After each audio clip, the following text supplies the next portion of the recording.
Assalamualaikum warahmatullahi wabarakatuh. Perkenalkan, nama saya Melia Adinur Salina dari kelas 11 MIPA 5. Di video kali ini, saya akan menjelaskan tentang laju reaksi. Laju reaksi adalah laju perubahan konsentrasi molar zat dalam suatu reaksi kimia yang dapat disimbolkan dengan huruf V besar.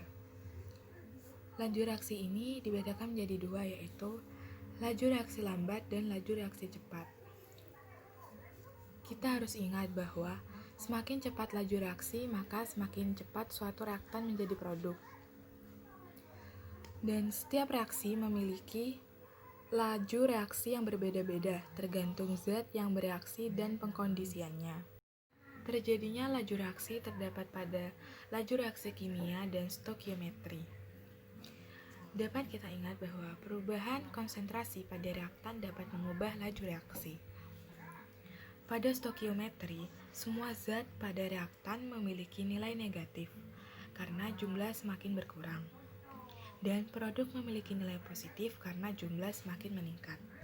Untuk menghitung laju reaksi, kita dapat menghitungnya dari perubahan massa, grafik, temperatur terhadap waktu, dan luas permukaan. Perubahan massa dan grafik memiliki hubungan, yaitu jika kita ingin menghitung laju reaksi dari perubahan massa, maka kita perlu untuk menggambar grafik perubahan massa setiap waktunya.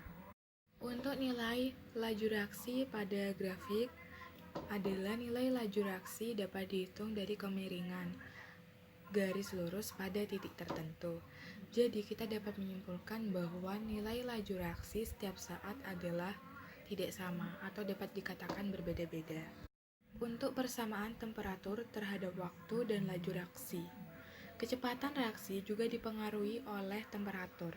Semakin tinggi temperatur, maka laju reaksi akan semakin cepat. Selain mempercepat laju reaksi, temperatur larutan juga bisa mempersingkat waktu reaksi. Kemudian kita akan membahas tentang faktor-faktor yang memengaruhi laju reaksi. Yang pertama ada konsentrasi reaktan. Semakin tinggi konsentrasi reaktan, maka semakin banyak jumlah partikel reaktan yang bertumbukan, sehingga semakin tinggi frekuensi terjadinya tumbukan dan lajunya meningkat. Yang kedua ada wujud fisik reaktan. Jika reaktan yang bereaksi dalam wujud fisik yang sama, semuanya gas atau semuanya cair, maka tumbukan antara partikel didasarkan pada gerak acak termal dari partikel. Yang ketiga, temperatur. Semakin tinggi temperatur, maka semakin tinggi energi kinetik dari partikel reaktan, sehingga frekuensi tumbukan dan energi tumbukan meningkat. Dan yang terakhir atau yang keempat, ada keberadaan katalis. Jadi, katalis ini menyediakan alternatif jalur reaksi dengan energi aktivasi yang lebih rendah dibandingkan jalur reaksi tanpa katalis, sehingga reaksi menjadi semakin cepat. Sekian penjelasan saya tentang laju reaksi. Kurang lebihnya saya mohon maaf, dan wassalamualaikum warahmatullahi wabarakatuh.